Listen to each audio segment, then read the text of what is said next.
What's up, guys? So, President Trump, in his coronavirus press conference earlier today, absolutely savages, destroys this, frankly, terrible NBC reporter for sensationalizing the coronavirus, making the American people panic, and frankly, just buying into the general public's fears. It's absolutely amazing clip. I'm going to play it, then I'm going to play the full video so you can see the context of just how terrible this reporter is, and we're going to talk about it. So, let's get going. What do you say the Americans were scared, though? I guess nearly 200 dead, 14,000 who are sick, millions, as you witnessed, who are scared right now. What do you say to Americans who are watching you right now who are scared? I say that you're a terrible reporter. That's what I say. Go ahead. I think it's a very nasty question, and I think it's a very bad signal that you're putting out to the American people. The American people are looking for answers, and they're looking for hope. And you're doing sensationalism. And the same with NBC and Concast. I don't call it Comcast. I call it Concast. Let me just for whom you work. Let me just tell you something. That's really bad reporting. And you ought to get back to reporting instead of sensationalism. Let's see if it works. It might and it might not. I happen to feel good about it, but who knows? I've been right a lot. Let's see what happens, John. Can I get back to the science and the logistics? You ought to be ashamed of yourself. Trump doesn't care, okay? He just simply just tells it like it is. But you can, and I'm gonna play like the full exchange between them in a second, so you can really like digest what was happening here. But just in that single question alone, when he talks about when he says what about Americans are scared, he talks about all the deaths, all the people that have gotten sickened, and this is what the media does. For instance, if I want to see the number of people who have died of coronavirus, or if I want to hear about how the hospitals might be overwhelmed and we might have mass chaos on our hands, all I have to do is turn on the nightly news, and it's all over the place. I can see how many people died, how many people have it, how the hospitals are going to run out. But if I want to find out, like, say, more positive statistics, like, and important statistics, by the way, like such as, hey, how many people have survived coronavirus? How many people have gotten better and totally recovered from it? Guess what? I can't just watch the news. I actually had to Google those numbers and do extensive research to find them. Right, and so what is this? Let's break this down. What is this really? So the media has two goals here. I think their main goal is ratings. So they know that if they report like sensationalized news, like, oh my God, all these people are dying. Yes, you getting ratings. I mean, I think their secondary goal is to bash Trump, take the economy, and just totally, sow distrust in the federal government over this. But let's not talk about that now. I mean, but on the topic of ratings, right? I mean, listen, media. You're going to get ratings no matter what. Everybody's home. Everyone wants to know what's going on with this coronavirus. But how greedy can you get, okay? Like, we have a national health emergency in our hands, right? We have a crisis on our hands, and all the media can do is try to get ratings and actually hurt people in the process of getting those ratings, creating mass panic and distrust and potentially, right, civil unrest because of the fact that the freaking media wants their ratings. That's it. I mean, how dishonest, how immoral do these people have to be? They're totally sensationalizing the heck out of this. But if you guys don't believe me, if you guys think this journalist was somehow in the right, I am going to play the full exchange of what happened between them. And you can see for yourself just how dishonest, just how terrible this journalist was being, okay? Fauci said there is no magic drug for coronavirus right now, which you would agree. I guess on this issue, I think we only disagree a little bit. Sorry. I disagree. Maybe and maybe not. Maybe there is, maybe there isn't. We have to see. We're going to know. Is it possible that your impulse to put a positive spin on things may be giving Americans a false sense of hope? No, I don't think so. Misrepresenting the preparedness right now. No, I don't. Dude, are you freaking kidding me?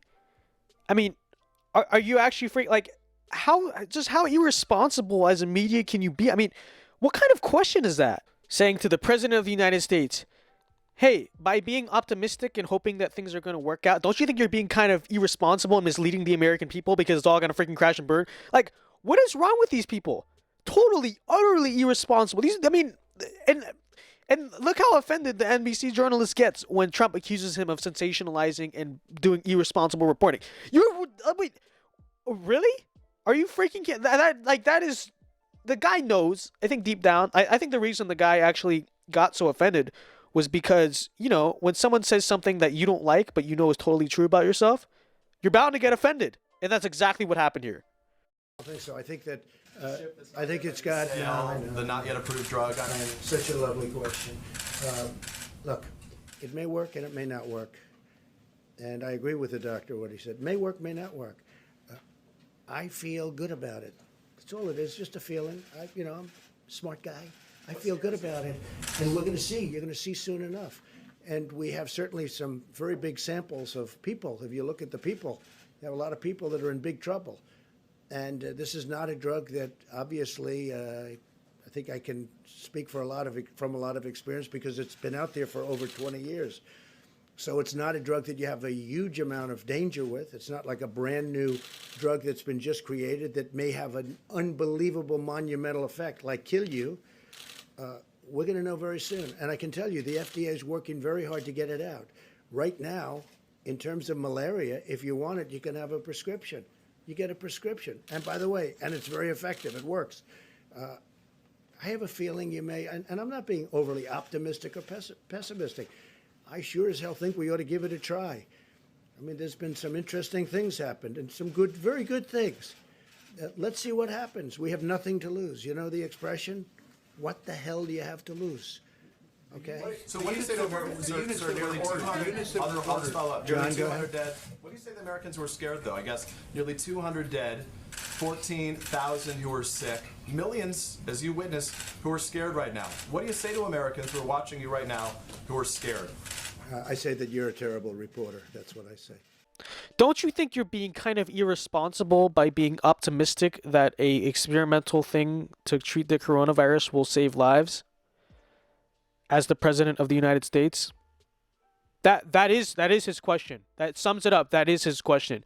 You know, I have a liberal family member, very anti-Trump, liberal family member who watched this press conference and told me personally that they thought, for the first time in their life, they felt bad for Trump, and they thought that the media is being totally irresponsible and fear-mongering and just terrible with this.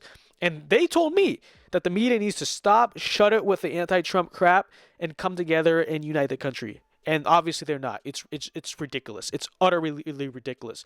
All they can do during this time is literally criticize Trump for being optimistic as the president of the United States. By the way, remember, these are the same people who claim that Trump feeds off hate. And, Obama, we miss Obama. He let off of love. Okay, utter nonsense. But B, more importantly, just straight up fearmonger. Just straight up spread fear and panic to the public in a time of national panic. And then get mad for this quote-unquote attack on the free press. It's an attack on the free press. That's what they call it. And then blame Trump for the reason why Americans as people don't trust the media and so many other establishments in this country. Yeah, I don't think it's because of Trump. I think it's because of you. Okay. What do you say to Americans who are scared, though? I guess nearly 200 dead, 14,000 who are sick, millions, as you witnessed, who are scared right now. Anyways, what did you guys think of this? What did you guys think of this reporter? What do you guys think generally of the media's coverage of this? Let me know. Thank you so much for watching this video. If you like what you saw, please consider donating to me on Patreon. Link is in the description to support future videos.